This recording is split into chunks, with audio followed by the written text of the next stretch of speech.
Seigneur, merci pour cette heure de bonheur que ta grâce nous accorde dans ta présence.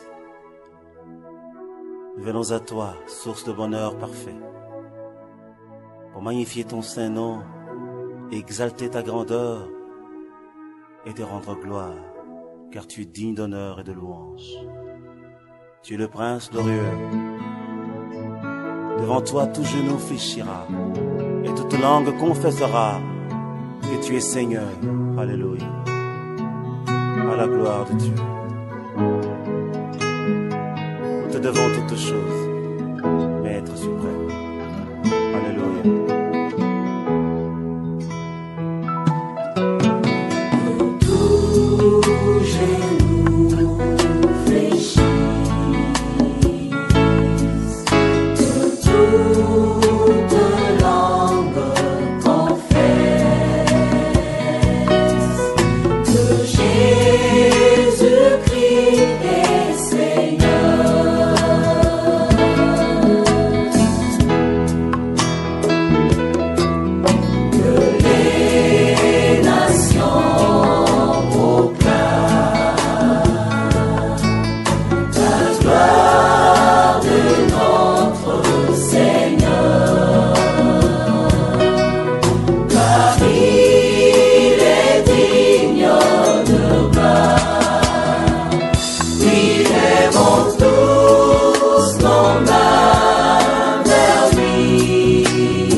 Ça fait 2 minutes.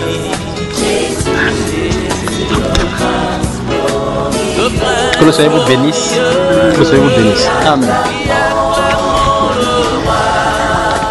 Je suis à votre service encore pour cette autre partie. Posez des questions. Si vous ne me posez pas de questions, moi je vous... Oui, ma chère. Oui, donc il y a le son finalement. C'est bon. Un jour dans la... J'ai vu le faire dans la nuit. Et dans la nuit, et le matin, on devait aller baptiser ma soeur. Et j'ai un commandant, et puis le sang dans le piano. Vous attendez là-bas? Wonderful. J'ai vu le soir, je commande dans la nuit. Je suis monté ici chez Papa Joseph. On s'apprête pour aller aux eaux de baptême. Oui. Il y avait les autres frères. J'avais remarqué le frère Gédéon et les autres. Mais à un niveau, ils étaient dans la voiture. La voiture était pleine, c'est lui qui était au volant. On allait aux eaux de baptême. Donc j'ai remarqué Papa Joseph et Papi, on marchait à pied. Eux, ils étaient devant avec la voiture. Et comme c'était plein, nous autres... Vous alliez à pied, donc vous suivez à pied. Clair. Nous autres, à un niveau, il y a, pour aller au Carrefour, il y a une entrée pour entrer chez moi. Oui. J'ai dit chez les frères que bon, c'est mieux que j'aille prendre mon sang et je voulais trouver au Carrefour pour qu'on continue à aller ensemble au jour de baptême. C'est comme ça que je suis entré là, dans mon entrée là, pour aller chercher mon sac. Je me suis levé à ce niveau. Dès que je me levais, je vois qu'il est 5 heures. Je prends vraiment mon sac, je monte. J'explique le songe à et la sœur. Elle me dit que le frère Gédéon, ils sont en ville. Réellement, pour venir, on peut se rencontrer à l'eau. Ce n'est pas facile qu'on marche ensemble. Ou ils vont venir avec la voiture, ou c'est comment. Bon, le songe là, moi je n'ai pas bien compris. Je voudrais qu'on m'explique encore bien. Faut t'expliquer pourquoi tu allais prendre le sac. Non, pas tout le songe. Ok. À la fin, d'accord, ma soeur. Qu'est-ce que tu as fait de particulier dans ce songe-là? Qu'est-ce que tu as vu de particulier? Qu'est-ce qui a marqué? Ici, j'ai marqué, j'ai vu 2 groupes. Donc c'est dans la voiture. Vous étiez à pied. Et tu as dit que c'est parce que la voiture était serrée. Oui, c'était à pied. Mais et quand le baptême s'est passé, comment ça s'est passé? Quand finalement c'est venu pour qu'il n'y ait pas de baptisé? Et le baptême s'est passé, le frère même n'était pas. Oui. Et les autres frères qui étaient. C'est le frère Joseph qui avait baptisé. Et je crois le jour-là, on a marché. Pas, mais quand même, parce qu'il y avait les motos qui devaient nous amener à l'eau, il n'y a pas de voiture. Donc c'était 2 à 2. Donc c'est un songe à peu près alors. C'est un songe à peu près, parce que là finalement il n'y a pas de voiture, il n'y a pas la personne qui conduisait, mais il y a quand même eu baptême, il y a des groupes d'autres étaient là sur la moto. On arrive. Des questions? Oui, papa, je vais demander en fait si on peut faire une messe d'action de grâce, si on le fait parce qu'on le fait pas. Je veux savoir si ça existe.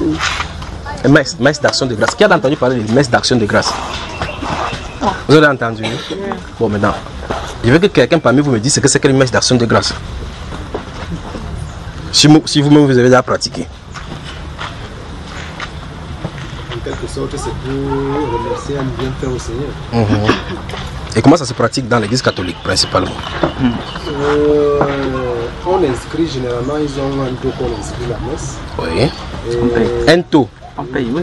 Donc ça veut dire qu'on va vers le prêtre ou bien à l'évêché. En tout cas, au secrétariat. On paye. Non, c'est pas ce que je veux dire. Non, j'arrive. On comprend toi pas, on vient. C'est toi qui nous as donné le sujet. On continue quand même ici. Continuons d'abord le tout. Vous donnez une intention. Oui. Parce que quand vous inscrivez une messe, vous faites avec une intention. Et là, on vous dit ça va servir lundi, mardi. Oui. Le jour que vous choisissez. Oui. Ça, là, après avoir fait cela, quand tout est bien inscrit, on peut le faire chez toi à la maison ou bien même dans leur paroisse. Dans leur paroisse. Dans la paroisse. Ou bien chez toi. Le déplacement, donc, c'est pour cela qu'on paye. Le taux, la somme, c'est pourquoi? Des 2 cas, tu payes. Dans les 2 cas, tu payes. Oui. Ok. Je pose la question. Vous avez eu à pratiquer cela. Est-ce que c'est biblique? Non. C'est dans la Bible? Bon, dis-nous maintenant. Tu n'as pas de messe d'action de grâce là. Qu'est-ce que tu voulais dire? Je veux dire que il y a donc, tu as compris ce genre de messe d'action de grâce que les catholiques font là, non? Donc ça ne vient pas de Dieu. Ça n'a rien à voir avec Dieu. Oui, donc ce sont des stratagèmes pour avoir l'argent. Oui. On dit par exemple que tu peux appeler la messe d'action pour prier sur la tête de ta mère qui est morte. Tu peux faire l'action de grâce pour prier pour ton commerce, ainsi de suite, ainsi de suite. Donc c'est de différentes façons pour les pentecôtistes, ils ne vont pas loin. Ils te vendent un mouchoir à 2000. Tu vois cela? Ils te vendent une bouteille d'eau. Donc chacun sa part. Les catholiques ont leur stratégie. Leur stratégie est constante depuis. C'est les pentecôtistes qui changent comme ça, comme des serpents. Puis allons-y. Je voulais demander comment on parle de, en principe, le salaka. On parle de salaka. Si peut-être tu veux dire merci à Dieu, tu peux aller là où on t'a accouché, peut-être au village, si tu es né au village, oui. Ou tu es né peut-être comme moi, je suis né à Mandjo.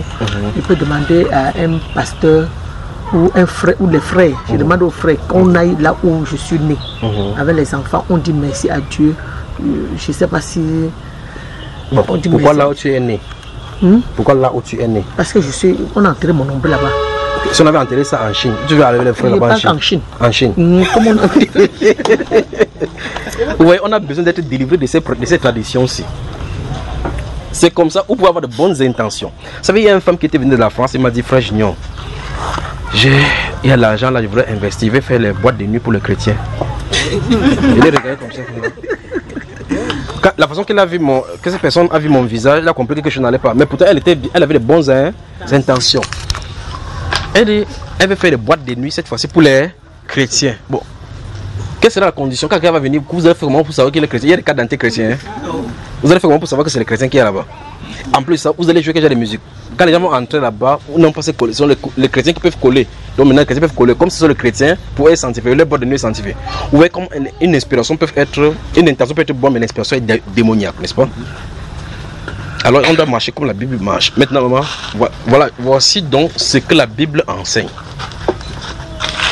Voici ce que la Bible enseigne. Tu veux savoir? Ouvre ta Bible alors.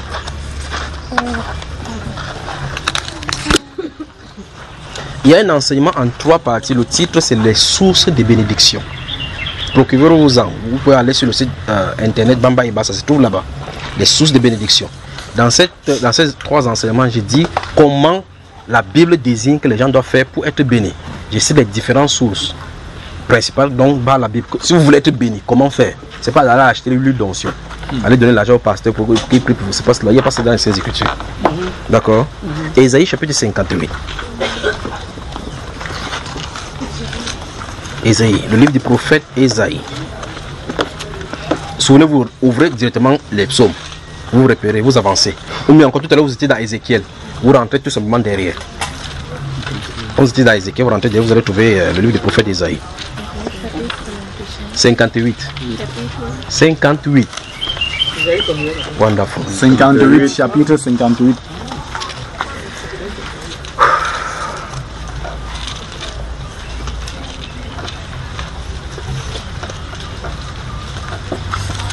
Aidez quelqu'un à ouvrir. Aidez quelqu'un à ouvrir. Aidez quelqu'un à ouvrir. Vous avez ouvert, n'est-ce pas? Normalement, si vous ouvrez, c'est Ésaïe chapitre 58. Tu y es, maman? Voilà 58, n'est-ce pas? Vous ouvrez Ésaïe 58 dans certains de vos livres. Si on vous a écrit le titre, vous allez voir le vrai jeûne. Ou mieux encore le jeûne que Dieu veut.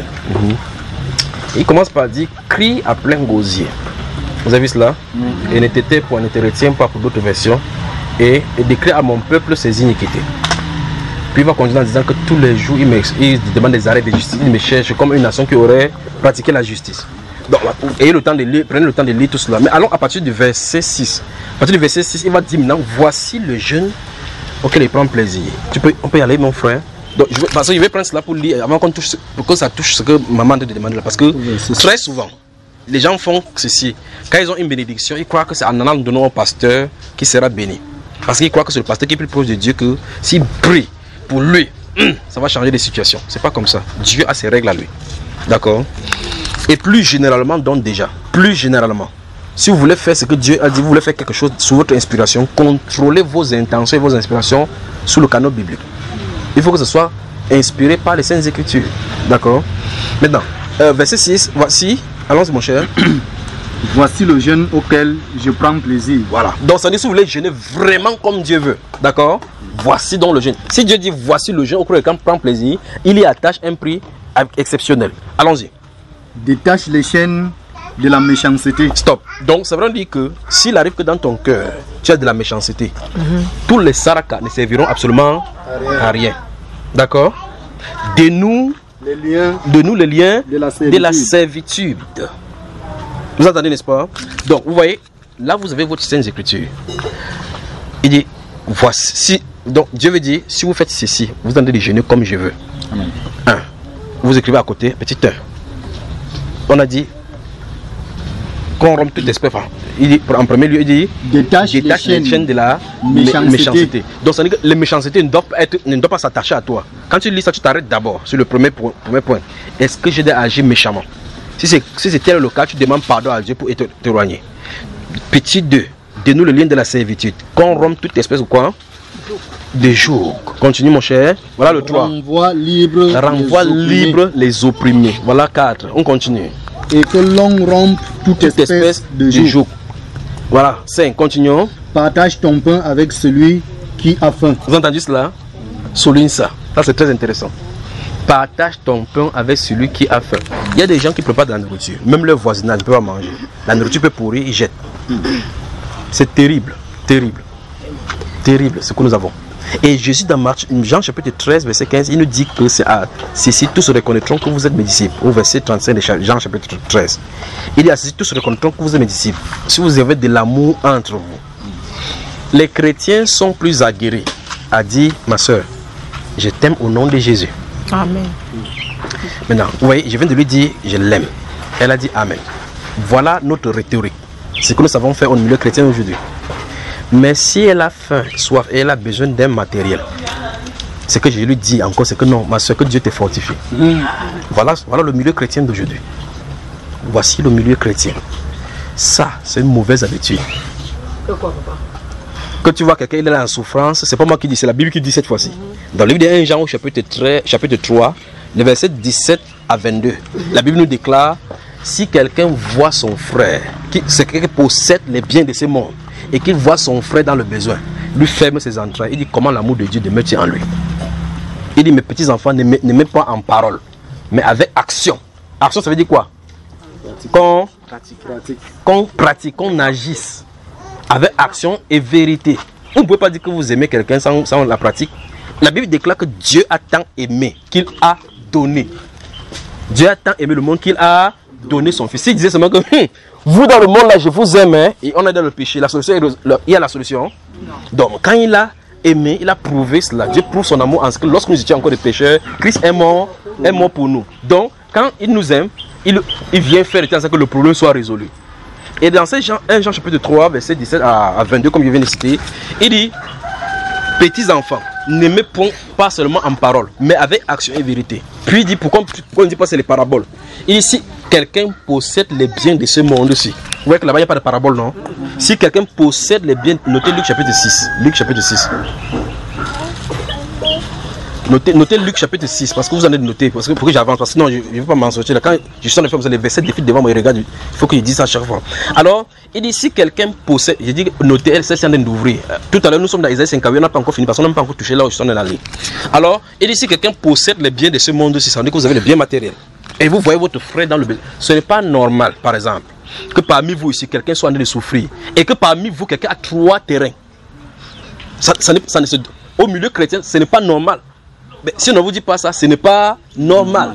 Parce que la Bible nous enseigne dans Actes des Apôtres que ceux qui possédaient des terres vendaient, venaient donner les choses aux apôtres et on faisait la distribution selon le besoin de chacun.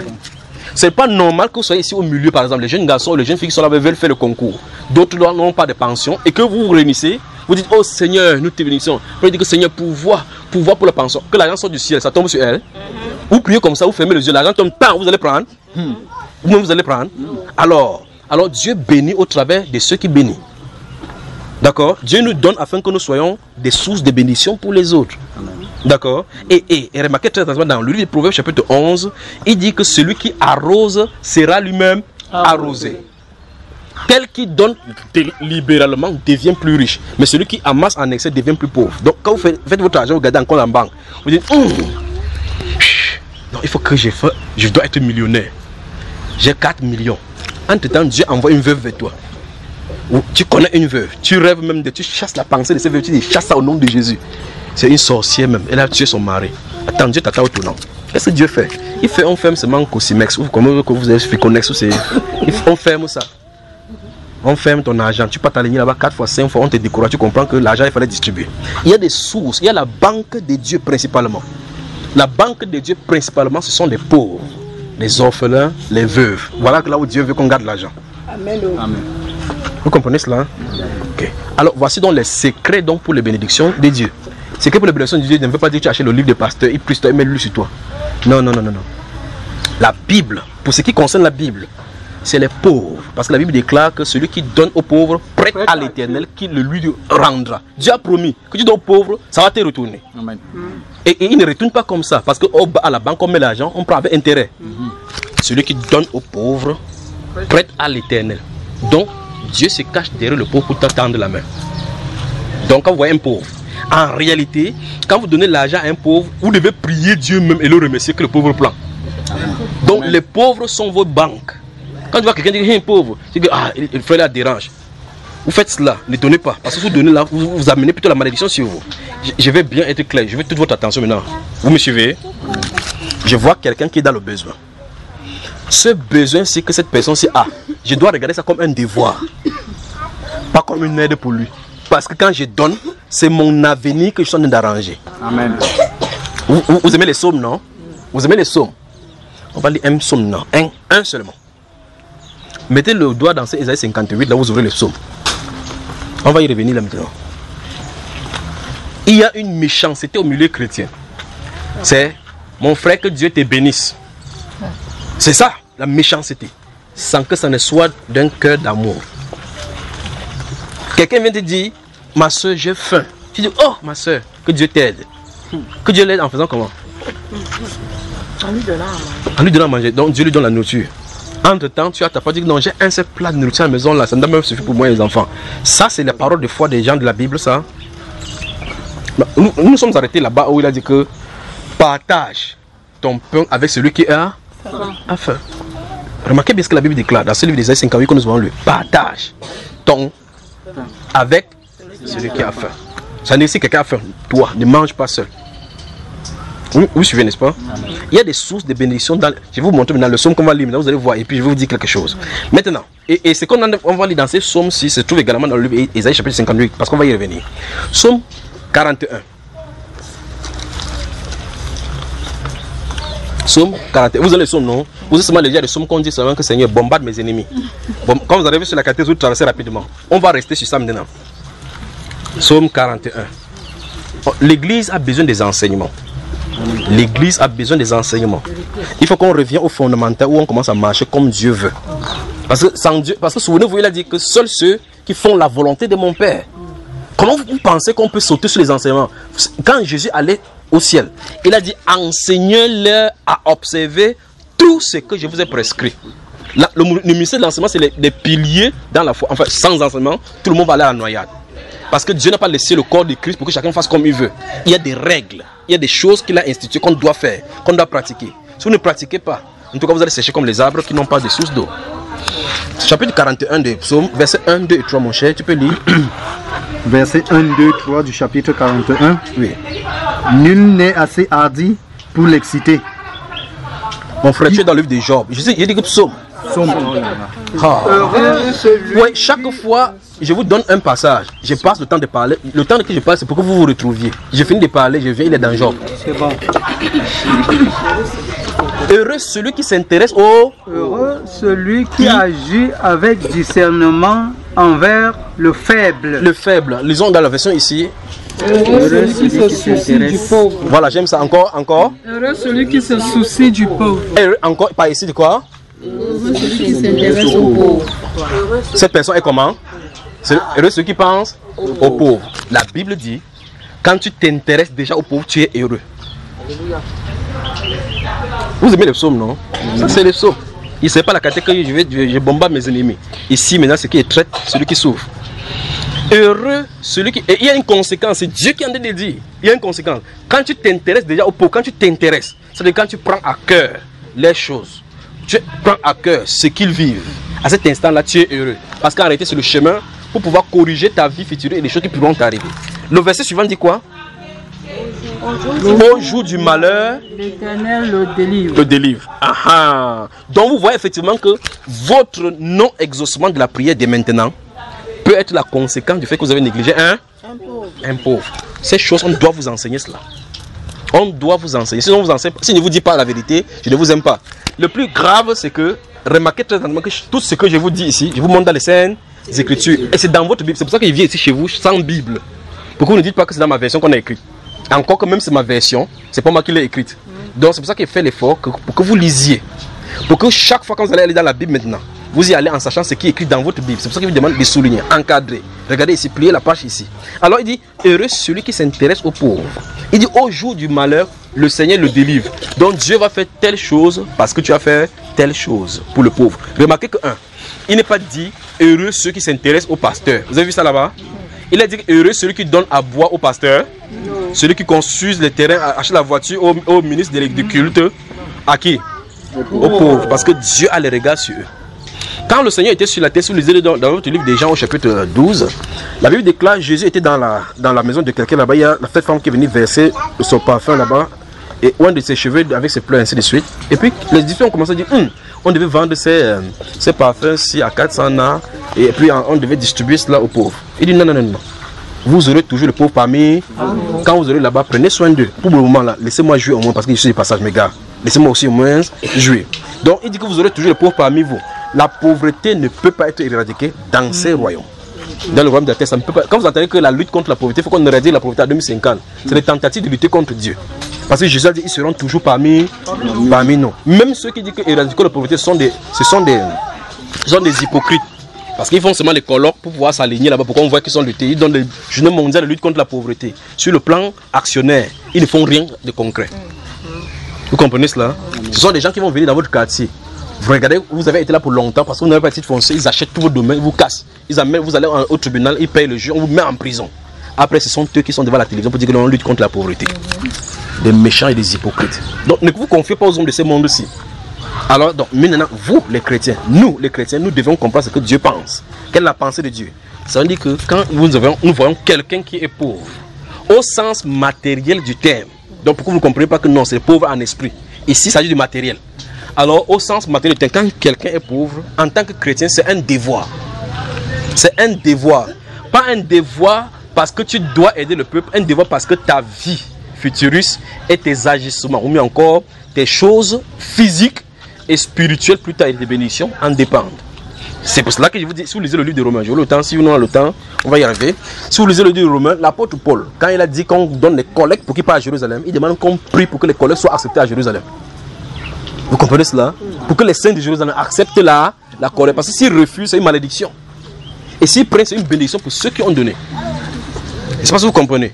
Or, les gens à qui on entend aller comme ça sont les gens qui étaient dans la pauvreté. Donc, si vous donnez quelque chose à quelqu'un pour le mépriser, il refuse. C'est encore bien pour vous. Parce qu'il prend ça, vous avez mis le charbon sur vous. Ne donnez pas quelque chose à quelqu'un avec mépris. Souvenez-vous, Dieu regarde l'état du cœur. Dieu regarde l'état du cœur. Dans le livre de Luc, chapitre 18, il y a des gens qui ont jeté dans le tronc. Vous comprenez cela, jeté dans le tronc. D'autres ont donné des trucs, d'autres ont donné. Jésus était là, il observait la façon dont on donnait. Il y a une femme qui avait mis seulement 2 pièces. Il a dit à ses disciples, en réalité, ouais, quand Jésus fait ces choses-ci, il veut montrer la compréhension de Dieu dans des actions. Il dit, cette femme-ci a donné plus que tout le monde. Il a dit, hein? Mais telle personne-là a donné le million. Telle autre personne a donné, il dit qu'ils ont donné de leur superflu. Parce qu'eux, ils donnent comme ça, ils ont toujours quelque chose en banque. Cette femme-ci a donné, c'est pourquoi il réserve. Parce qu'on dit, chez elle, quand elle a donné là, il n'y avait plus rien à la maison. L'ascension de Jésus, il dit à ses disciples, il ne dit pas ce qui se passe là-bas, ni à ceux-là. Il dit, cette femme-ci a donné plus que tous ceux-là. L'homme va regarder que, waouh, si c'était au milieu de nous, on va honorer la personne qui a donné les millions. Sans, comme on a vu ici la dernière fois, lui donner la place d'ancien une fois. Quand il va venir chaque fois, le pasteur lui-même qui va se lever par l'accueillir. Mais la maman là va dire que la femme se dérange, elle ne peut pas à mourir. La femme, si elle vient, elle ne peut que déranger les gens ici. Si c'est les églises où il y a la télévision, pour la ranger, on va la ranger loin au fond. Donc on ne voit pas qu'il y a des vieilles mamans à l'église.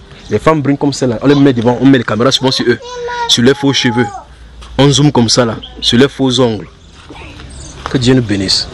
N'est-ce pas? Amen. Alors il dit, heureux ceux qui s'intéressent aux pauvres. Il dit, au jour du malheur, le Seigneur quoi? Le délivre. Donc Dieu le délivre pourquoi? Parce qu'il s'est intéressé aux pauvres. Continuons, c'est pas fini. L'Éternel le garde et lui conserve la vie. Donc Dieu peut vous conserver la vie tout simplement parce que vous êtes souvenu d'un pauvre. Parce qu'en réalité, quand vous donnez aux pauvres, vous donnez de la bonne façon. Le pauvre dit, oh, le pauvre ne peut rien te donner. Et donc, c'est pour ça que Jésus, dans Luc chapitre 6, qui vous a demandé de noter, il dit donner sans rien en attendre en retour. Quand vous voyez, vous faites vos invitations, vous invitez votre tante qui est comme on fait dans les familles. Vous voyez? Notez Jacques chapitre 2. Jacques, le chapitre 2. Jacques chapitre 2. Quand vous faites vos anniversaires, d'abord, remarquez bien, les faire part. On cherche dans la famille ou bien les relations ceux qui ont de l'argent. Quand on a fait une réunion familiale, on appelle telle personne, on dit que il est en train de réveiller. Quand on parle de celui-là, vous mentionnez encore son nom. On dit non, laisse-le, dis donc. On cherche qui? Les riches. Le bobo, comment vous dites là. Quand la réunion est d'abord bien là, il ne mérite même pas venir pour attirer l'attention sur lui. Quand tout le monde est là, c'est là il entre maintenant. Vous allez parler fort? Non. Celui qui a l'argent, il parle fort. Vous finissez de parler n'importe quoi, parle comment? Pour te faciliter la tête, te dire que toi, élève un truc à la prière. En tout cas, quand tu élèves la prière pour l'assemblée, c'est pour se moquer que prie ta part de Dieu là. C'est tout ce que tu peux donner là-bas. Quand tu finis, maintenant, dis ok, cache. C'est pour ça que les gens, il y a des gens qui ont perdu leurs parents. On ne peut pas enterrer parce qu'on attend un tel. Tu dis que non, enterrer. La Bible déclare, on dit que ferme ta bouche. La Bible déclare. Si on demande de creuser la tombe, tu vas payer. Tu fermes ta bouche parce qu'il n'y a pas d'argent. Méprisé. Alors, dans ce livre de Jacques, chapitre 2, la Bible en parle. Vous notez à partir du verset 14. On va citer cela. Alors, Jésus, notre Seigneur, veut nous faire comprendre dans les Saintes Écritures qu'il s'intéresse aux pauvres. Dans Matthieu chapitre 5, il dit errez les pauvres, errez vous qui êtes pauvres, errez les affligés. Oui, n'est-ce pas? Errez les débonnaires, car ils hériteront les cieux. D'accord, mes frères? Alors, maintenant, quand on s'intéresse aux pauvres, la Bible déclare que Dieu leur conserve la vie. Parce que le pauvre, quand tu lui donnes quelque chose, il ne s'attend pas. Ça change son avenir. Et puis, il est comme ça, il dit, qu'est-ce qu'il peut donner au type-ci? Ah, il dit, il ne peut rien donner de bon. Il n'a rien à donner. Qu'est-ce qu'il va faire? La seule chose qu'il peut faire pour toi, c'est prier. C'est la plus grande des choses qu'il puisse faire là-bas. Quand il prie, il demande de Dieu, puisqu'il est agent comptable avec Dieu. Parce que la Bible déclare que c'est lui qui est la banque de Dieu. C'est pas ça, frère? Alors il dit au Seigneur, je n'ai rien à te donner à cette chose-ci. Continue à le bénir. Protège-le pour qu'il ait une longue vie. Voilà les actions de grâce qu'il va donner en ton encore. Les actions de grâce. Ne permets pas. Un jour, les bandits viennent, ils volent partout, ils ne te touchent pas. Tu dis, hey, c'est quoi? En toi, de fond, tu ne peux pas savoir ce qui se passe dans le spirituel. Mais ce sont ces choses qui t'ont ouvert la porte. Donc ne méprisez pas les gens. Ne méprisez pas. Or, voyez les orphelins comme un devoir pour vous en tant que chrétien de vous en occuper. Il n'est pas question ici de regarder non, son orphelin, son père, c'est une conséquence de parce que sa maman était bordée, elle est morte dessus d'ici, là, c'est pas cela. C'est la raison pour laquelle vous devez encore manifester la miséricorde. D'accord? Ah, sa maman était sorcière, son papa était comme ça. On disait qu'il vient à l'église, il vient par ses conséquences. La Bible déclare dans le livre de Job, au chapitre 14, que même ceux qui désobéissent à Dieu ont besoin de la compassion de leurs amis. Même s'ils quittent la voie de Tout-Puissant, ils ont besoin de la compassion. Enfin, ils ont même plus besoin de la compassion parce qu'ils ne savent pas ce qu'ils font. Souvenez-vous de notre Seigneur qui était à la croix pendant qu'on le crucifiait. Les gens qui passaient en bas disent il a sauvé les gens, qui se sauve lui-même. Il ne comprend même pas qu'il n'est pas venu pour lui, il est venu pour eux qui sont en train de parler. C'est pas ça, frère. Jésus était à la croix pour ceux-là qui étaient en bas, pas vrai? Et ils sont en bas, ils sont en train de regarder que, ok, quitte à la croix, alors sors, on va croire en toi. Vous voyez le problème, n'est-ce pas? Alors, ils ne comprenaient pas. Et Jésus, puisque Jésus savait qu'ils ne comprenaient pas, est-ce qu'il devait leur imputer cela? Il a dit, Père, pardonne le cas, ils ne savent pas ce qu'ils font. Toute personne qui est à côté de vous, notez Galates chapitre 6, verset 9 et 10. Galates chapitre 6, verset 9 et 10. Toute personne, notez, toute personne qui est à côté de vous, qui a besoin de votre assistance, vous devrez, c'est un devoir, vous devrez prouver votre amour. Très souvent, nous sortons, nous allons prêcher. Vous voyez, quelqu'un sort avec la Bible. Va regarder une maman quelque part qui a ramassé le bois. C'est quand même pathétique en milieu chrétien. Galates 9. Galates chapitre 6, il n'y a pas de Galates 9. Galates chapitre 6, versets 9 et 10. Cette train-là, c'est chaque jour qu'on vient prêcher ce qui passe ici. Hein? Tic-tac. Alors, souvenez-vous de ceci. Quelqu'un quitte avec sa Bible, il peut prêcher. Vous arrivez chez une maman. La maman, vous voyez, la maman a du mal à aller puiser de l'eau. Déposez la Bible et manifestez l'amour. Si à la maison qui est sale, prenez le balai balayé, arrangez. Ah, vous venez trouver, elle va préparer sa nourriture. La maman a peut-être le diabète. Vous ne pouvez même pas prier pour que le diabète s'arrête. Il dit, maman, laisse ça, tu viens suivre l'écriture. Ne faites pas cela. S'il y a du bois à fendre, fendez le bois. Ce que vous allez faire en action va plus prêcher que ce que vous allez bavarder. Amen. Vous suivez, n'est-ce pas? Si vous faites seulement ça, vous partez. Il faut quand on va vous demander, ils vont demander quoi à la maman, que la maman va se renseigner en disant que, qui est ce garçon là, qui est cette femme. On dit non, ce sont les chrétiens. On dit ah, c'est chrétien, oui, je comprends maintenant. Votre témoignage sera rendu visible par vos actions d'abord, avant votre parole. Vous me suivez, n'est-ce pas? Amen. Parce que quittez, si vous discutez sur ce qu'il a là, maman, si je ne veux pas, tu vas aller en enfer, c'est pas comme ça. Après, on va prendre la matière, on dit qu'on vous persécute. Parce que vous ne connaissez pas la manifestation de l'amour. Regardez Jésus chez Simeon. Regardez Jésus avec la femme qui, dans Jean chapitre 8, on a accusé d'adultère. Calmement. Si parmi vous personne a péché, jetez la première pierre. Ils ont jeté. Non. Quand tous sont partis, ils avec la femme. Est-ce qu'il a accusé? Non. Femme, où sont tes accusateurs? Ne t'ont-ils pas condamné? Non. Ils ne m'ont pas condamné. Moi aussi, ils te condamnent. Va et ne pêche plus. La miséricorde. Mais très souvent, nous prenons même la place de Dieu. Nous condamnons les gens plus que Dieu. Peut-être Dieu a d'ajuster la personne pour l'acte qu'il a commis. Chaque fois, on remet ça sur la scène. Tu connais tes frères, comme une frère, tu connais la sphère là, elle avait avorté. Elle avait avorté.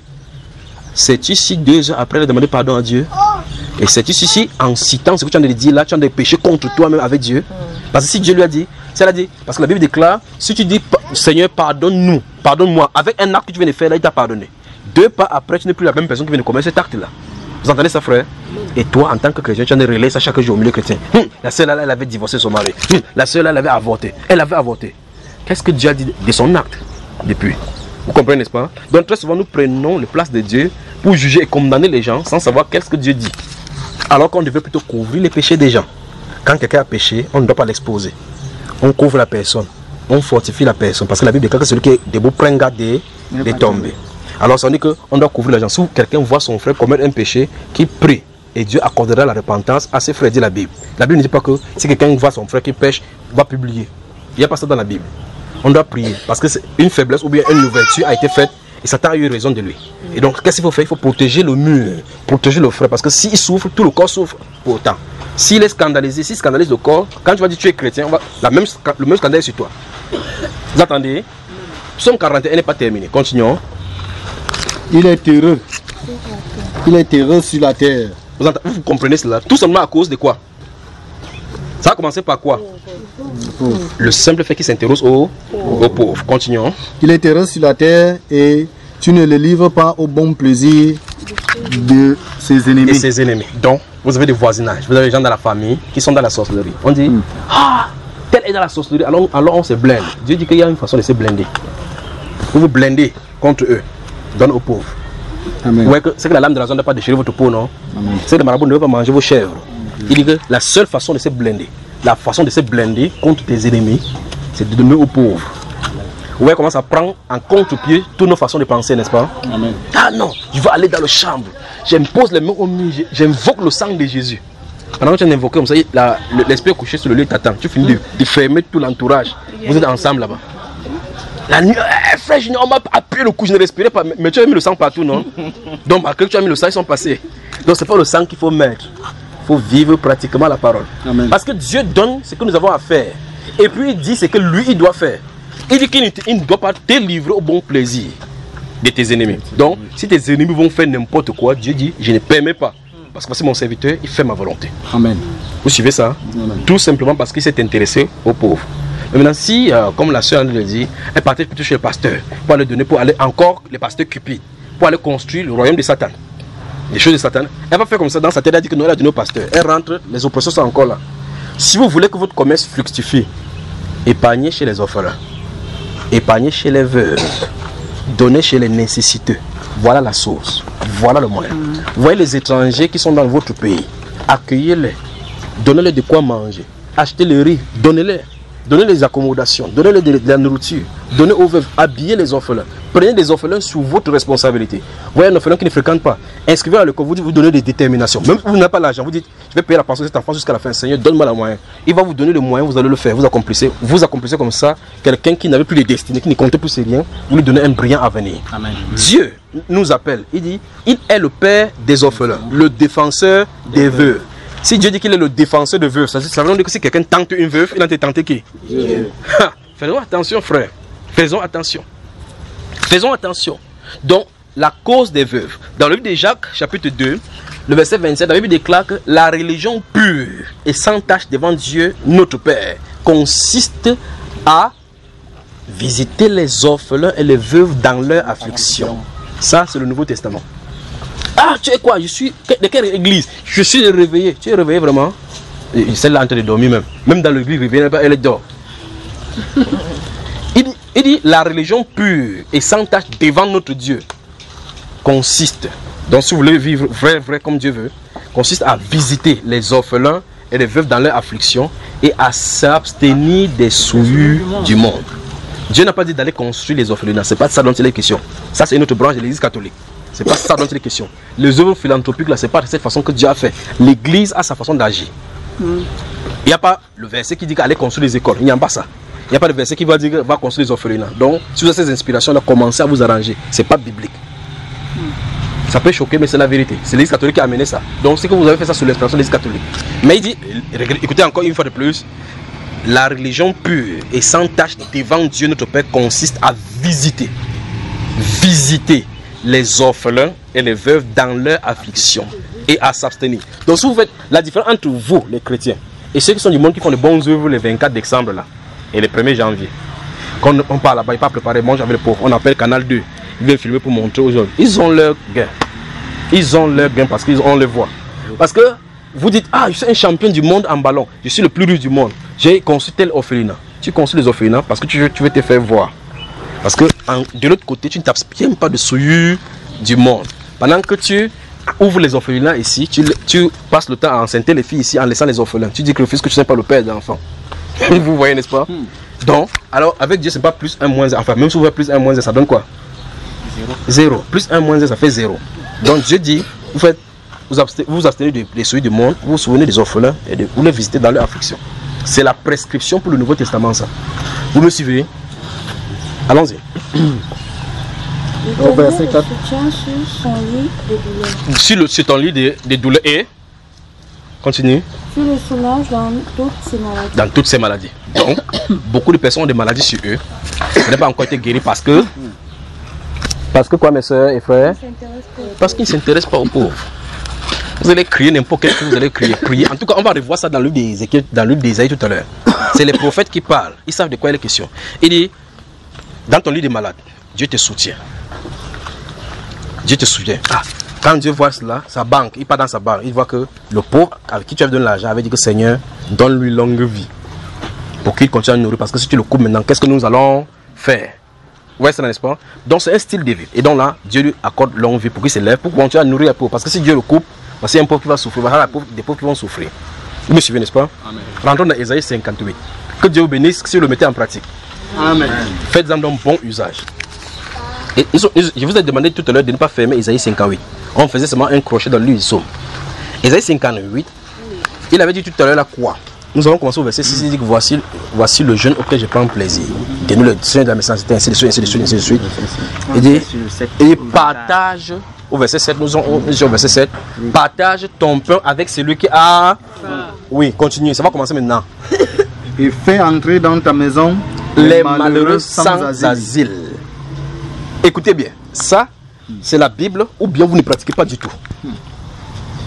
Fais entrer dans ta maison les malheureux sans asile. Continuons. Vous avez vu, on partage ta nourriture, n'est-ce pas? Accueille des gens chez toi qui n'ont pas de toit. Continuons. Si tu vois un homme nu, oui, couvre-le. Tu entends ça, maman? Voilà, continue. Et ne te détourne pas de ton semblable. Ne te détourne pas de ton semblable. Donc, ne vois pas quelqu'un qui souffre, tu sais tourner tes yeux comme si tu n'as pas vu. Dieu t'a montré et tu as vu. Et comme tu sais que tu as vu, tu ne peux pas faire comme si tu n'as pas vu. Vous comprenez? Pendant que je suis de parler, vous pouvez voir dans votre entourage les gens qui souffrent. Le Saint-Esprit vous illumine que telle personne, telle personne, telle personne. Quand vous quittez ici, prenez les responsabilités. Vous allez voir comment votre avenir va être. Amen. Continuez mon cher, c'est pas fini. Alors, regardez bien. Voici ce qui se passe. Il dit, au verset 7, il a commencé par dire, voici le jeune auquel il prend plaisir. Il dit, chasse ceci de toi. Et puis fais ceci, fais ceci, fais ceci. Verset 8 maintenant, il dit, alors, voici la conséquence maintenant. Donc, ce qui va advenir quand tu vas pratiquer cela. D'accord? Alors ta lumière poindra comme l'aurore, dit les Saintes Écritures. Ta lumière poindra comme l'aurore. Oui. Et ta guérison germera promptement, dit les Saintes Écritures. Donc, vous voulez être guéri? Si vous allez dire, oh, ça fait longtemps, on a prié pour moi, on a prié pour toi. Ce n'est pas la quantité de prières, c'est la mise en pratique de la parole. Amen. Vous avez vu cela? Il dit, tu as des problèmes de guérison. Il dit, ça va venir automatiquement. Ça va venir, parce qu'il faut que Dieu te donne les forces pour que tu sois plus donner le pain aux gens. Vous voyez? Il dit, ta guérison germera promptement. Continuons. Ta justice marchera devant toi. Ta justice marchera devant toi. Ça veut dire que quand ça marche devant toi, ça veut dire partout où il y a l'injustice, la justice ouvre les portes. N'est-ce pas? Amen. Continuons. Et la gloire de l'Éternel t'accompagnera. La gloire de l'Éternel t'accompagnera. Vous remarquez que la gloire de l'Éternel dont on parle, ça n'a rien à voir avec le monde, c'est qu'on fait maintenant. Quand tu as la voiture, tu marches, on ouvre la porte comme ça avant que tu entres. Quand le pasteur vient, tout le monde fait ouh. On dit que tu vois, il y a la gloire de Dieu dans l'homme. Ça, c'est vraiment l'homme de Dieu. Vous parlez. Ça n'a rien à voir avec les Saintes Écritures. Là. Ça, c'est la gloire du monde, ça. Parce que c'est au président qu'on fait ça. Si le pasteur, on fait ça, on dit c'est la gloire de Dieu. Alors le président, ils ont quoi? La gloire de qui? On se fait, n'est-ce pas? Il dit ta gloire. Continue, mon cher. Alors, tu t'appelleras. Non. Alors, tu appelleras. Et l'Éternel dira quoi? Et l'Éternel répondra. Vous avez chanté appelle, il te répondra. Appelle, il te répondra. Oh. Si tu attends, laissez d'abord Jésus, le roi des rois. Écoutez, laissez-moi chanter. Appelle, il te répondra. Appelle, il te répondra. Oh. Si tu as des problèmes, appelle, il te répondra. Appelle. Et moi je dis, si le pauvre appelle, tu réponds. Si le pauvre appelle, tu réponds. Si le pauvre a des problèmes, alors si appelle, tu dois répondre. Appelle, appelle. Donc vous voyez que, parce que la Bible déclare dans le livre des Proverbes, que celui qui ferme ses oreilles au cri du pauvre criera lui-même et Dieu ne l'écoutera pas. C'est une suite de causes à effet. Donc ça veut dire que si tu fermes le cri, le pauvre crie, tu fermes les oreilles, tu fais comme si tu n'as pas compris. Sache que celui qui sonde les cœurs et les reins connaît. Tu vas aller là-bas prier. C'est pour ça que beaucoup de personnes, c'est ce qu'on a dit, beaucoup de personnes ont des prières non exaucées. Beaucoup de personnes sont toujours oppressées, mais en milieu chrétien. Tu poses la question, tu dis, ça fait 22 ans que c'est dans la foi. Mais il y a un démon qui le poursuit toujours. Un démon qui le poursuit toujours. Pourtant, Dieu dit, fais ces choses, les petits comme ça, les béaba, les saintes écritures. Il ne met pas en pratique. Mais il dit que non, toutes les nuits, je me lève, je prie. Tu pries qui? Celui qui a dit, intéresse-toi aux pauvres. Mais il a dit que quand tu vas appeler, tu vas faire ceci, tu vas appeler, je vais répondre. C'est normal donc que tu pries depuis 20 ans pour chasser un démon. Le démon ne parle pas parce que tu appelles, il ne répond. Il ne répond pas. C'est pas en chantant que tu vas te lever à minuit, tu dis appelle, il te répond. Si tu pleures. Il a fait quelque chose pour que quand tu pleures, ça ne finit pas. Est-ce que l'eau habite dans ton corps? Pleure comme tu veux, ça sera toujours là. Quand tu vas pleurer, tu vas te calmer. La Bible, tu vas ouvrir Ésaïe 58, ça va te dire la même chose. Il n'y a pas un endroit là-bas que tu pleures pour qu'il guérisse. Non. Il a dit, mets en pratique, la guérison germera. Donc après, ça va pleurer. Tu vas te calmer, tu vas regarder aux pauvres. Amen. Il a fait l'été enceint que l'eau qui sort là ne soit pas le sang. Pour que tu vas pleurer, tes yeux vont gonfler. Tu vas aller dans le miroir, tu vas dire que non, j'ai intérêt à ne pas pleurer. Pointe quelqu'un, dit, mets la parole en pratique. Pointe quelqu'un, dit, mets la parole en pratique. Et ne te borne pas à l'écouter seulement. En te trompant pas de faux raisonnements. Lorsque vous avez quelqu'un à côté de vous, dites-vous tout simplement qu'en tant que chrétien, je suis la solution pour cette personne. Amen. Si une personne doit vivre dans les dérives, je dois vivre en conformité pour pouvoir corriger cette personne. Si cette personne se manque de quelque chose, toi tu travailles. Souvenez-vous de ceci. Remarquez très attentivement que le Seigneur a fait l'été enceint que ça soit parfait dans les Saintes Écritures. Il n'a pas dit si quelqu'un touche 200 000, il faut que ton salaire soit grand pour donner. C'est ce qui est merveilleux dans cette histoire. Il n'a pas dit que si tu touches 150 000, tu donnes 25 000 à quelqu'un. Non, il n'a pas dit ça nulle part. Ça veut dire, Dieu s'attend à ce que tu donnes selon ta prospérité. C'est-à-dire, si tu dis que tu n'as rien à donner, ça veut dire que forcément tu n'as rien. Or, nous savons que toi tu as quelque chose, n'est-ce pas frère? Donc, point quelqu'un dit que tu as toujours quelque chose à donner. Tu as toujours quelque chose à donner. Même quand tu crois que tu n'as pas. Parce que Jésus a dit, à celui qui a, on donnera, et il sera dans l'abondance. Mais à celui qui n'a pas, on notera même ce qu'il a. C'est quand même curieux comme verset biblique. Il dit celui qui n'a pas, on notera. On note donc quoi s'il n'a pas? Donc si vous avez vous caché, c'est votre problème. Voilà.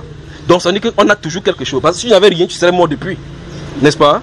Tu as quelque chose à donner. Tu peux avoir ton temps, de ton temps. Tu peux être chômeur. Tu dis j'ai plutôt le temps.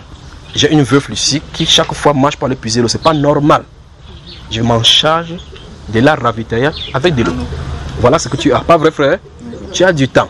Tu as de la force. Ah, je vais chez maman, comment tu vas? Oui. C'est pas normal qu'une veuve en train de prendre la hache pour faire des bois. Parce que cette hache, elle se blesse, elle ne doit pas guérir comme ça. Avec ses reins, c'est pas normal. Maman, recule-toi. Tu lui fais du bois. S'il faut chercher, vous faites du bois, vous faites le feu. C'est ça, frère. Pendant que tu fais pour le bois, ta part, c'est le temps pour faire le bois et l'eau. En temps, un autre frère lui donne de l'huile chaque fois. Remarquez bien ceci. Lui donne de l'huile. Et l'autre fois, un autre frère qui vient chaque jour, il vient du riz. L'un a donné de l'huile, l'autre a donné de l'eau, l'autre donne du sel, l'autre donne du bois. La maman prépare, elle mange, elle ne voit pas l'absence de son mari. Ah, c'est pour tout le monde dans l'assemblée aussi, n'importe qui au quartier. Dans le verset biblique là, tu as vu le nom de quelqu'un? Non. Voilà. Alors donc, faisons attention. Dieu a mis les pauvres au milieu de nous pour que personne n'a rien à redire, que je ne savais pas. Mais en tout cas, si vous ne le saviez pas, aujourd'hui, au nom de Jésus-Christ de Nazareth, vous le savez. Amen. Souvenez-vous, vous avez quelque chose à donner. Vous avez quelque chose à donner. Vous avez toujours quelque chose à donner. Quand vous regardez dans votre maison, vous allez chez les femmes. Les femmes encore vont me tuer seulement. Vous allez chez elles, vous ouvrez la penderie d'une femme. Le sac bleu. Le sac noir. Laisse au pas là, j'arrive. le sac bleu, le sac noir, le sac rouge, le sac jaune, le sac multicolore, le sac marron, le sac beige, le sac qu'on casse les couleurs. Tu dis, ma soeur, c'est pourquoi tout ça? Et quand il porte le bleu ci, avec mon talon noir ci, je porte le haut blanc là, je casse la couleur avec le sac ci. Entre temps, elle a tout ça chez elle. Elle observe chaque fois en assemblée. Une soeur qui vient chaque fois, peut-être avec les cailles. Elle n'a pas de sac. Rien ne lui dit dans le cœur que tu dois partager tes biens, tes restes avec ta soeur. C'est pas ce que je comprends. Tu dois partager. Parce que si vous avez... Regardez bien, dans le livre de Luc chapitre 3, quand le prophète Jean est venu commencer à prêcher, répentez-vous, car le royaume de Dieu est proche. Les sacrificateurs quittaient le temple. Vous venez là-bas, pas vrai? Tout le monde venait en foule. On croyait que c'était une nouvelle doctrine. On vient. Les gens posent la question, dis-nous, qu'est-ce qu'il faut donc faire? Ok. La repentance, c'est quoi? On demande pardon à Dieu parce qu'on a mal vécu. Dans la pratique, parce qu'il dit que produisez les fruits dignes de la repentance. Il faut que votre vie montre que vous vous êtes repenti. Ok, maintenant. Il dit, qu'est-ce qu'on doit faire? Vous savez ce qu'il a dit, frère? Que celui qui a 2 tuniques, donne un, celle qui n'en a pas. C'était difficile ça, frère. Est-ce que c'était un commandement nouveau? Dieu leur avait dit dans le livre de Deutéronome chapitre 8, quand vous serez entré dans le pays où coule le lait et le miel, et que Dieu vous aura béni, garde-toi d'oublier le pauvre et l'indigent qui sont au milieu de toi. Et ne dis pas que c'est pas ma force que je l'ai acquise. Vous comprenez cela? Mais aujourd'hui, qu'est-ce que les gens disent? J'ai trop fréquenté Jésus. Vous ne savez pas comment ils souffrent pour avoir de l'argent ici. Il y a des gens qui souffrent plus que toi, on souffre plus que toi, n'ont jamais obtenu. Donc tout est grâce. Tout est grâce. Vous comprenez? Il y a des gens, j'ai rencontré des gens dans les hôpitaux pour aller en prier. Quelqu'un qui est couché à l'hôpital comme ça, milliardaire, il souhaiterait seulement être debout comme toi, comme ça. Il te regarde comme ça là. Dans son cœur, c'est que s'il pouvait avoir la santé, même s'il faut donner les milliards que j'ai. Mais il sait que la mort est en train de le prendre. Qu'est-ce que lui servira ces milliards là? Regardez tous les riches de ce Cameroun, c'est tout, sans exception, qui sont morts. Regardez les biens et la guerre qu'il y a dans la famille. Au contraire, la richesse, comme ça n'a pas été conditionnée par l'Esprit de Dieu, cette richesse-là crée plutôt la guerre entre les hommes par la suite. Pas vrai ça? Regardez les veuves qui ont été dans les familles bien. Regardez ce que ça se passe. Dès que la femme, le mari meurt, c'est la nuit là qu'on commence. Donne-nous les titres fonciers. Donne le truc de bien. Remarquez ce que là où le cœur de l'homme est parti. Le matériel. On est la personne qui venait chez toi manger. Même la personne qui a gagné chez toi parce que tu as donné même le travail, qui a mangé sur ton toit, est capable de te mettre le couteau à cause du matériel. Le monde est tellement comme ça. Mais nous ne devons pas tout comme ça. C'est au milieu chrétien donc on devrait connaître comment Dieu veut qu'on vive. Vous me suivez, frère? Amen. Vous me suivez bien? Amen. Alors, si vous avez dans le bien de ce monde-ci, vous, entre vous les chrétiens, vous ne vous entraidez pas. Vous allez entraider le monde, vous allez aider le monde. Si déjà entre vous les croyants, vous ne parvenez pas à vous donner les coups de main les uns des autres, est-ce que vous allez faire ça au monde? Dans le livre de Galates que vous avez noté tout à l'heure au chapitre 6, verset 9 et 10, il dit que ne nous lassons pas de faire quoi? De faire du bien, car nous moissonnerons autant convenable. Il dit si nous ne nous lassons, donc c'est un style de vie. Faire du bien est un style de vie chrétien. Donc c'est dans les gènes chrétiens de faire du bien, c'est naturel. Et Jésus dit, quand vous faites du bien, n'attendez rien en retour. Donc n'attendez pas de merci. N'attendez pas. D'accord? Il dit faites du bien à tous. Il dit que, et surtout aux frères dans la foi. Mais il a dit à tous. Donc tout le monde doit obtenir les bontés du chrétien. Principalement d'abord les chrétiens. Vous comprenez, frère? Amen. Vous me suivez, n'est-ce pas? La position c'est fini. Pour? La position pour prier. La position pour prier. On va se coucher, on va se mettre à genoux. Regarde, il y a tout cela dans la Bible. Il y a des gens qui sont debout, les gens qui sont assis, les gens qui sont couchés. Donc sans toi libre. Si ça ne va pas, tu plonges même ta tête dans le sable, tu pries seulement pour que ça arrive. D'accord, ma soeur? Alors, oui, même si on plonge même dans l'eau. Alors, souvenez-vous de ceci, je vais essayer sur le point-ci. Parce que ce point-ci, c'est le point essentiel de notre preuve de chrétienté. Je veux qu'on s'entende là-dessus. Dans Jean chapitre 13, verset 35, il dit c'est à ceci. Tous reconnaîtront que vous êtes mes disciples, si vous avez de l'amour entre vous. L'amour entre vous, donc, comment vous les manifestez pour qu'on voie. Quand vous réunissez comme ça, il y a une preuve d'amour. C'est juste une réunion. Peut-être il peut y avoir des sorciers ou des sorciers en gerbe là-bas. Pas vrai? Mais il a dit à tous ceci, à ceci, la manifestation de l'amour. On a vu les disciples, on a dit, c'est là où on a donné le nom de chrétiens. Initialement, c'était des disciples. Ils suivaient la discipline tellement du Seigneur jusqu'à ce qu'on voyait qu'ils étaient en amour. En fait, la Bible dit 2, dans chapitre 2, si vous lisez le verset, à partir du verset 40, La Bible dit d'eux qu'ils avaient tout en commun. Personne n'osait dire que quelque chose lui appartient en propre. Maintenant, tout à l'heure, dans la première partie de le livre, vous avez lu Acte chapitre 16, vous avez vu Lydie qui, lorsqu'elle a cru, elle a été baptisée avec sa famille, elle pressait les apôtres à entrer chez elle. Aujourd'hui, quand les gens disent qu'ils ont cru, ils disent que votre église c'est plutôt où? Vous voyez le paradoxe entre la Bible et les gens aujourd'hui. Quand vous prêchez à quelqu'un, la personne entend, vous allez dire, le frère, il prêche où? Il a une maison. Cette personne, c'est une maison, mais il dit que le frère, il prêche où? Parce qu'il veut aller dans la tête.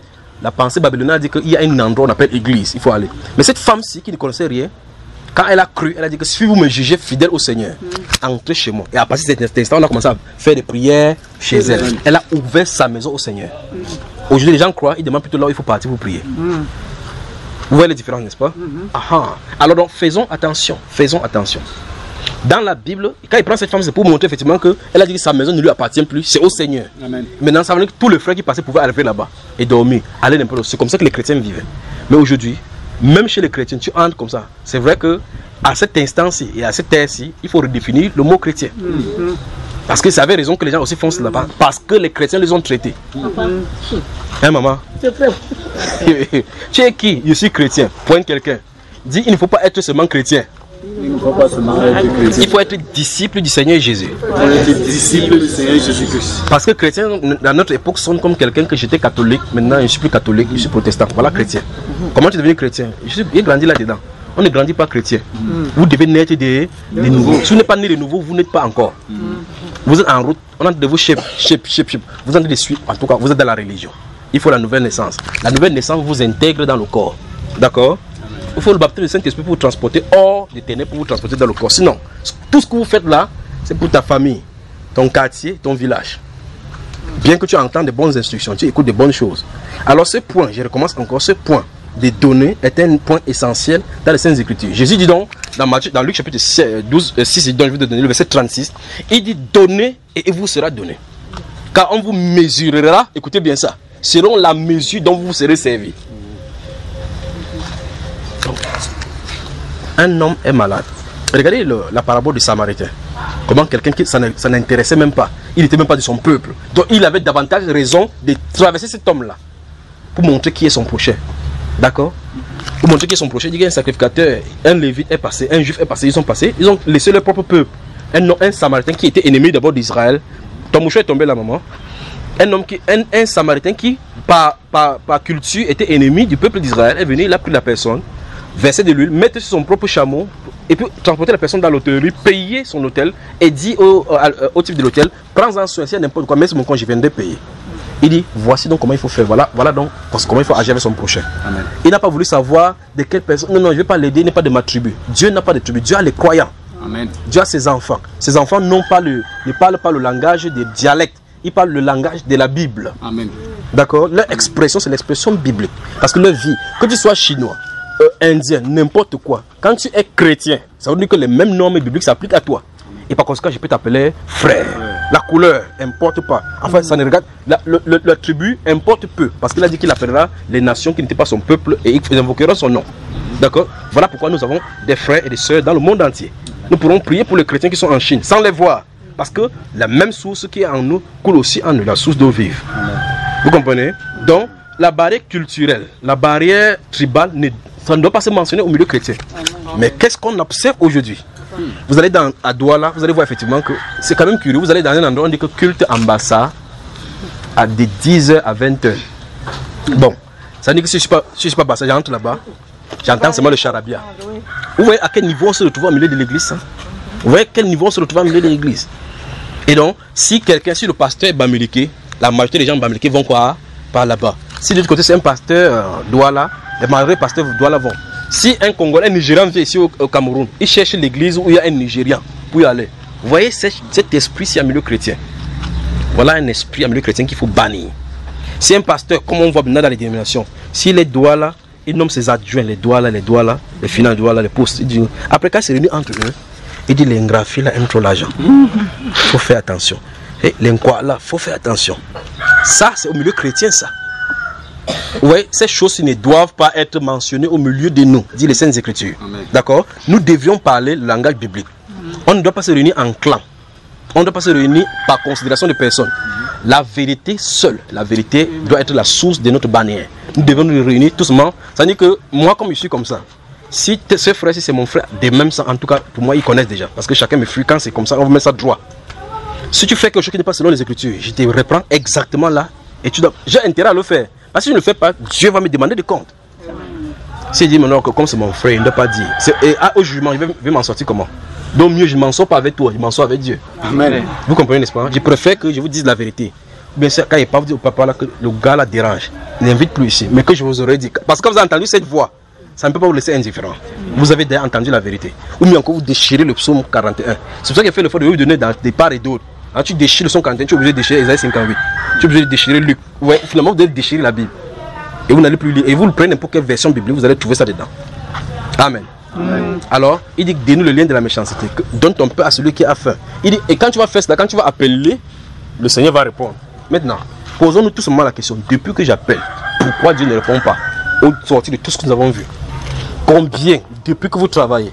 Parce que les gens voient aujourd'hui, comme le pasteur les a embrouillés, il faut donner tes dîmes, il faut donner les prémices de ceci, ils ne savent pas ce qu'il faut faire avec tout cela. Vous avez de l'argent, ils ne savent pas comment gérer. Il y a les manières chrétiennes de gérer sa finance. Parce que vous dites, Jésus, notre Seigneur, il est mon Seigneur. Mesurez bien la phrase que vous venez de prononcer. Il est mon Seigneur. Et puis vous prenez l'apôtre Paul, vous le citez, Galates chapitre 2, verset 20. Si j'ai été crucifié avec Christ, j'ai été crucifié avec Christ. Et si je vis, ce n'est plus moi qui vis. C'est Christ qui vit en moi. Je prends mes problèmes, je donne à Dieu. Je prends mes ennuis, je donne à Dieu. Mes difficultés, je donne à Dieu. Vous avez entendu, je prends mon argent. Vous avez entendu ça dans la musique là? Parce que son argent lui reste. Son argent lui reste. Il ne dit pas que mon porte-monnaie, je donne à Dieu. Parce que s'il donne à Dieu, Dieu donne ça à telle personne. Il a travaillé quoi? Ce sont ces problèmes seulement que Dieu gère. Ça ne doit pas être comme ça. Vous comprenez? Alors, les pauvres nous regardent. Ou mieux encore, puis-je dire, Dieu nous regarde au travers des pauvres. Dieu nous regarde au travers des pauvres. Vous méprisez un pauvre. Si vous avez méprisé un pauvre, vous devez vous repentir.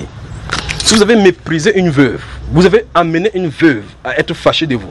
Écoutez très attentivement, ce qui est encore bien dans les Saintes Écritures, c'est que Dieu dit les veuves, les orphelins. Dans la Bible, si vous lisez le livre de Deutéronome chapitre 8, Dieu avait même dit aux Juifs que si vous arrivez dans votre pays, vous méprisez les étrangers. Ils vont crier à moi, je vais vous frapper. Pourtant, les étrangers ne sont pas son peuple.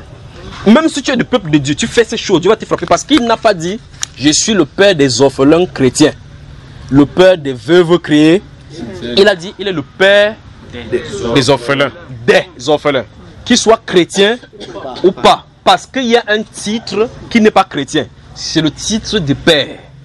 Le titre de Dieu de père existe avant la chrétienté. Amen.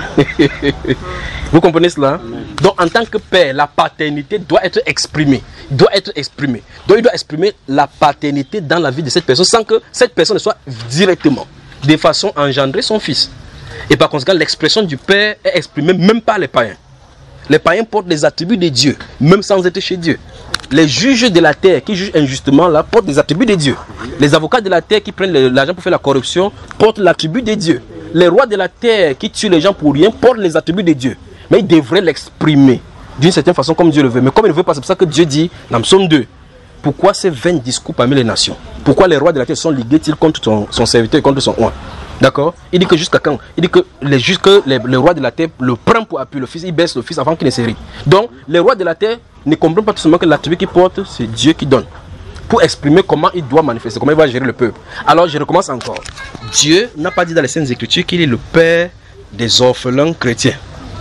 Il n'a pas dit qu'il est le père des orphelins juifs. Il n'a pas le père des orphelins ou des veuves, des défenseurs des veuves chrétiens. Non, il a dit le défenseur des veuves. Vous me suivez, frère? Amen. Voilà. Ça veut donc dire que si vous êtes chrétien, c'est à vous-même de plus d'implémenter la loi de Dieu en respectant ces choses. Si vous ne le faites pas, même une femme qui est veuve et qui est sorcière, prie ton Dieu, que le Seigneur frappe-le, il te frappera. La Bible déclare que la malédiction sans cause n'a pas d'effet. Là, il y a une cause, pas vrai? Il dit qu'il est le défenseur des veuves, il défend les veuves. Et Dieu est juste, c'est pour ça qu'il peut faire une séparation entre vous deux. Parce qu'il faut qu'il prononce une sentence contre quelqu'un. Il déclare le coupable et la sanction y a affaire. Et donc s'il entre dans la justice, oui, tu es mon fils, je suis son défenseur. Qu'est-ce qu'il t'a fait? Il m'a insulté l'autre jour, il m'a dit jusqu'à ce que je suis sorcier. Tu as dit ça, hein? En fait, comme tu es fils, il doit même bien te châtier. Pourquoi tu ne fais plus ça? Parce que c'est à nous de donner des exemples. Vous me suivez, frère? Alors donc prenons garde à ces choses-ci. À partir d'aujourd'hui, au nom de Jésus, examinez dans votre famille, dans votre vie, autour de vous, les orphelins. Prenez-en soin. Les pauvres. On n'a pas fini avec Isaïe 58 parce que ça arrive. Les pauvres, examinez-en. Les veuves, visitez-les. Remarquez une fois de plus, j'aimerais faire cette apostrophe. Ce n'est pas quelque chose de ponctuel, c'est un style de vie. Ça doit être naturel, comme si vous levez le matin, vous prenez la brosse, vous brossez sans que l'on vous dit. Depuis comme vous avez donné le cours à l'école que le matin on se brosse là. Chaque jour le professeur vient vous dire encore ça. N'est-ce pas qu'automatiquement vous vous levez, vous savez qu'il faut vous brosser. Faites comme ça. Vous allez commencer. Même si le sang que vous brossez, le sang coule, vous brossez quand même. Même si ça fait mal, donne. Continuons ici, frère. On était au niveau, tu appelleras et l'Éternel te répondra. Oui. Tu crieras et il dira, me voici. Oui. Si tu éloignes du milieu de toi le joug, les gestes menaçants, et les discours injurieux. Il y a des gens, les femmes alors, quand elles ouvrent la bouche, ils disent que je peux t'insulter comme ça, on te vend à 5 fois, on n'entend pas. Elle qui dit comme ça, elle dit que je peux t'insulter, même à 5 fois, tu me connais pas, hein? Je suis une banganté. Pour dire que nous les bangantés, quand on insulte, c'est grave. Vous comprenez ce qu'il en est? Il dit que si tu éloignes de toi le discours quoi? Injurieux. Le Nouveau Testament met ça de cette façon-ci dans lui d'Éphésiens chapitre 4, verset 29. Il dit qu'il ne sorte de votre bouche aucune parole mauvaise. Mais s'il y a lieu, une parole de grâce qui communique. D'accord? Vous allez seulement communiquer de grâce à ceux qui l'entendent. C'est pour ça que Jésus avait dit que bénissez toujours et ne maudissez pas. Donc même si on nous fait un peu comment dire que le Seigneur t'est béni, ça ne doit pas dire que je vais te montrer de quoi il me chauffe. Vous comprenez, n'est-ce pas? Donc ces choses doivent s'arrêter. Et si vous avez la fait, il est temps que nous demandions pardon. Et qu'on prend un nouveau cap maintenant. Que nous sortions ici aujourd'hui, sachant que comme je sors là, ma chrétienté doit changer. Je dois vivre la vie pratique de la vie chrétienne. D'accord? Allons-y mon cher.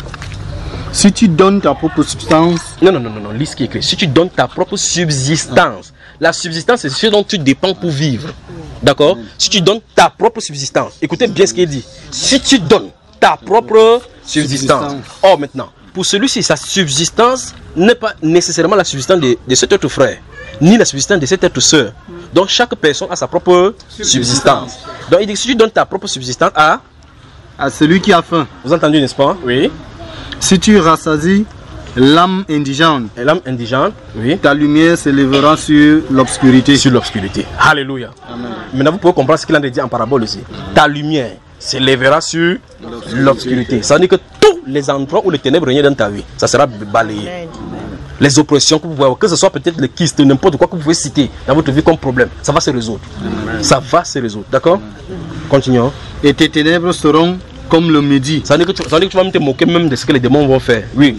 L'Éternel sera toujours ton guide. Soulignez le mot toujours. Il dit l'Éternel sera toujours ton guide. Ça veut dire que chaque fois quand tu verras une direction, il est là pour te guider. N'est-ce pas une chose merveilleuse que d'avoir cette relation avec le Seigneur? Amen. Continuons. L'Éternel sera toujours ton guide. Il rassasiera ton âme dans les lieux arides. Oui. Et il redonnera de la vigueur à tes membres. Vous entendez? Regardez bien. De la vigueur à tes membres. Amen. Continuons. Tu seras comme un jardin arrosé. Vous entendez ça, frère? Un jardin qu'on arrose chaque fois, l'herbe est toujours verte là-bas. Pas vrai? Maintenant, arrêtons là-bas. Je crois que vous allez lire ça par derrière. Notez aussi Job chapitre 31, vous allez lire et méditer. Parce que si on continue, on n'a pas fini aujourd'hui. Alors, voici donc comment vous pouvez faire pour... Je recommence encore une fois de plus que je sois clair. Quand vous donnez à quelqu'un, vous devez même supplier Dieu que comme je n'ai pas donné là, que la personne s'y accepte. Parce que le pauvre, c'est une banque de multiplication. Job chapitre 31. Prenez le temps de lire ces Job là. Lorsque vous voyez ces choses dans les Saintes Écritures, comprenez que lorsque vous allez donner, vous avez intérêt à ce que la personne reçoive ce que vous donnez. C'est-à-dire qu'ils prennent ça avec action de grâce. Si le prend avec action de grâce, c'est-à-dire qu'en remerciant Dieu. En remerciant Dieu. Alors cette personne-ci qui remercie Dieu appelle comme ça sur vous des bénédictions. Ouais, mon fils, une bouteille d'huile, une bouteille d'huile, une bouteille d'huile. Et puis tout change. Une bouteille d'huile et tout change. Ah mon fils, je n'ai rien à te donner, mais que Dieu te bénisse. Va seulement. Mais c'est qu'elle est dépassée dans le cœur. Et ce qu'elle peut exprimer avec sa bouche peut donner des paroles mortelles. Mais ce qui est soupi à l'intérieur, sous l'inspiration de cette offrande-ci donnée. Parce que la Bible déclare que les présents ouvrent des portes. Alors cette offrande-ci que tu lui donnes, et que cette personne-ci dit, c'est que cet homme-ci m'a fait, ce que cette soeur-ci m'a fait, nul ne m'a jamais fait cela. Souvenez-vous, faites ces choses-là sans prendre la trompette, sans crier devant.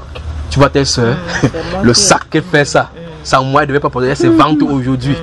Quand mon sac, c'est mon sac. Regarde le cos qu'elle porte là, c'est moi qui lui ai donné. J'avais ça à la maison comme ça, c'est ma soeur qui m'a donné ça en Europe. Je suis venu ici, je l'ai vu comme ça, une pauvre pembèche comme ça. C'est elle qui me parle comme ça aujourd'hui. Ça c'est un milieu chrétien. Et le Seigneur dit, quand vous donnez, que la main gauche donne, que la main droite ne savent pas. Si tu fais ces choses-là, la Bible dit que tu as déjà ta récompense. Parce que la personne dit que le fait que quelqu'un dit, waouh, c'est toi qui as donné ça, oui, vraiment tu es bien, hein, tu as ta récompense. Mais quand tu sèmes dans le secret, le Dieu qui va dans le secret, remarquez une fois de plus, c'est que quand vous donnez en chaussure, Dieu choisit comment il va multiplier. Vous donnez en chaussure, il peut donner en bénédiction en enfant. Vous donnez en argent, il peut donner plutôt la restauration en santé. Vous pouvez donner la nourriture, il sort plutôt en te protégeant des démons, des accidents. Donc c'est Dieu qui multiplie. Vous suivez mes frères et sœurs. Amen. Qui s'engagent aujourd'hui à traiter durement sa vie pour mettre en pratique ce que nous venons de lire là. Ça, ce sont des fondamentaux de la Bible. Vous ne pouvez pas avancer parce que la base fondamentale de notre foi, c'est qu'il y a trois choses qui doivent demeurer. Nous avons l'espérance de notre salut. Nous avons la foi. Et puis nous persévérons dans l'amour. Les trois choses qui doivent demeurer. Ça ne peut pas changer. Et c'est en cela que tout est coordonné. C'est sur ces trois-là, voilà les piliers qui ne peuvent pas changer. Toute la connaissance là, les prophéties, au-delà, tout cela, ça va périr. L'amour, la foi, l'espérance va rester pour toujours. D'accord? Poussons quelqu'un au côté de nous qu'il désire Christ. Il dit, mais poussons des gens qui sont à côté de nous. Poussons ces gens-là à désirer servir Christ. Amen. Parce que par vos actions, on les dit aux gens que viens dans mon église, viens dans mon église. Il y a des pasteurs qui ne veulent même pas voir les pauvres dans son église. Parce que vous les dérangez. Parce qu'il va voir, il va voir le nom, vous êtes 100. Il voit la collecte, il voit 10 000. Il va vous prêcher sur l'argent jusqu'à même pas.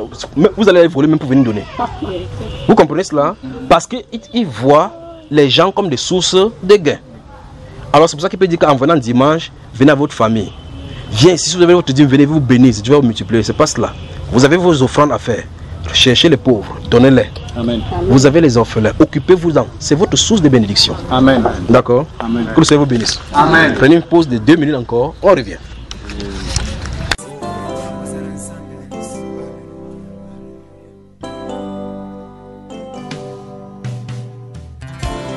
Et pendant que ta grâce nous accueille devant ton trône béni, nous te prions, tendre Père, de pardonner nos fautes et de laver nos cœurs de toute impureté.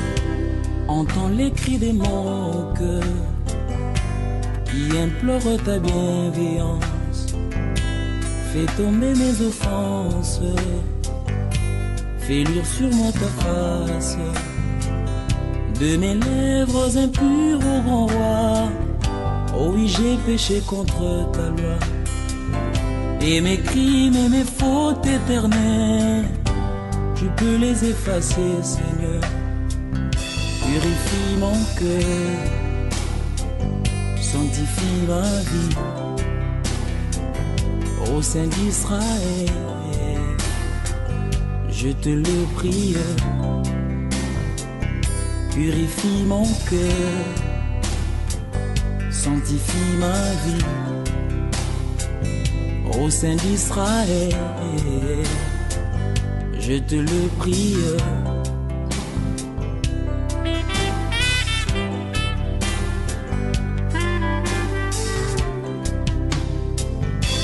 Reçois notre prière, fidèle et tendre Père, pour ce précieux service, agrée nos sacrifices. Reçois notre prière, fidèle et tendre Père, pour ce précieux service, agrée nos sacrifices. Par le sang de ton Fils Jésus, Père, oublie nos iniquités, que nos mains purifient le soleil, pour contempler ta royauté. Purifie nos cœurs, sanctifie nos vies, au sein d'Israël, nous te le prions.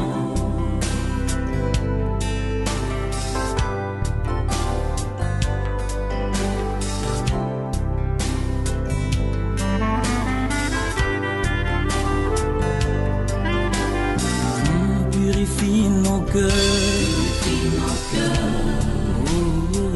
sanctifie nos vies, sanctifie nos vies, au sein d'Israël, nous te prions, nous te le prions. Dans ta sainte présence, Seigneur, nous voici brisés et condamnés. Du haut de ton trône des grâces, répands sur nous ta sainteté. Purifie nos cœurs, purifie nos cœurs, sanctifie nos vies, sanctifie nos vies, au sein d'Israël, au sein d'Israël, nous te le prions, nous te le prions. Purifie nos cœurs, purifie nos cœurs, sanctifie nos vies, sanctifie nos vies, au sein d'Israël, au sein d'Israël, nous te le prions.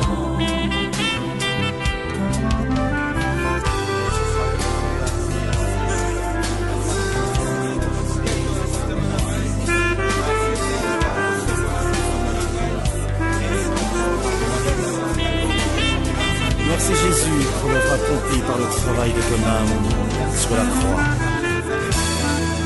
Toi le germe de l'Éternel,